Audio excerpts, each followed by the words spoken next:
buy a building, or you got a building under contract, a tenant is coming in to lease.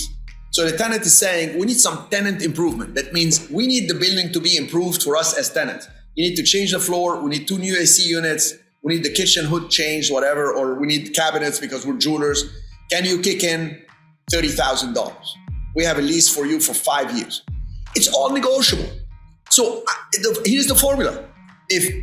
If I pay, I'll tell them, okay, you want me to pay the 40K and you have good credit and corporate guarantee, etc., like they're good tenants.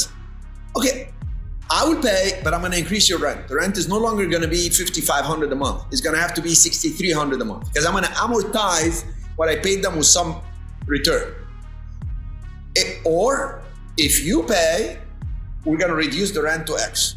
Now, I prefer not to reduce the rent. I try to hold it as much as possible because the value of the building is a rent multiplier. If they're paying $100,000 a year, maybe it's worth $1.6 million. Maybe it's worth $1.2 million. It depends on who the tenant is and how strong they are financially. So the formula is, I pay for the improvement, you pay higher on rent.